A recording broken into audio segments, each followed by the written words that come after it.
मैं गीता झा आप लोग के सामने बरसात के गीत प्रस्तुत कर रही हूँ। पसंद आने पर चैनल को लाइक एवं सब्सक्राइब करने का कष्ट करें। सब पवनैतिन बरसात पूजा हमरा सब चैनल के सब्सक्राइब करब।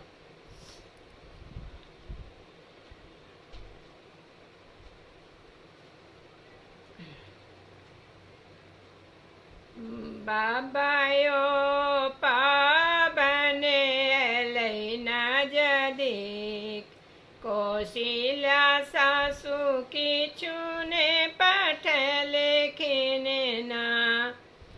बाबायो पाबने अलै नजदीक, कि सासुरानी किछु न पठलखिन ना। बेटी गे धारा हो गे धाई रजबा, सासु पठेबे करे थुन ना। बेटी गे धारा हो गे धाई रजबा, सासु पठेबे करे थुन ना। कुमेरा दुकान साओ मोहनी मंगैबो, तैलक बड़े बापूजियाना। बेटी गे धारा हो गे धाई रजबा, तैलक बड़े बापूजियाना। कानुआ दुकान साओ लाबा मंगैबो, तैलक बड़े बापूजियाना।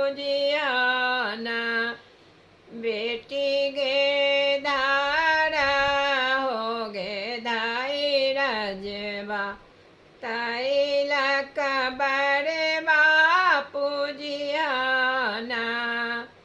बाबायो पाबने अलै नजदीक, कि बालम जी नहीं एलखिन ना।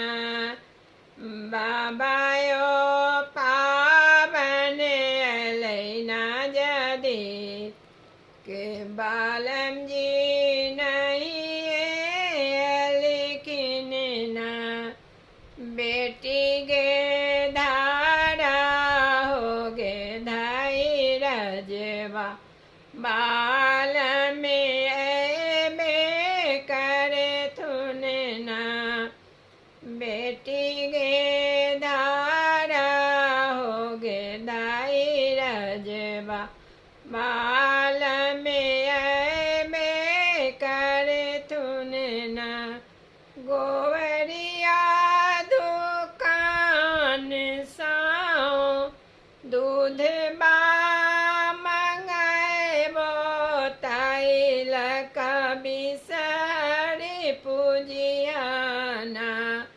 बेटी गे धारा हो गे धाई रजबा, पाबन पूजबे करिहाना। बेटी गे धारा हो गे धाई रजबा, पाबन पूजबे करिहाना। धूप दीप मंगल गान, धूप दीप मंगल गाने। बड़े बा के बरिया सिरी तले पंखा डोल बिहाना। बेटी गे धारा हो गे धाई रजबा, पाबन पूजबे करिहाना। बेटी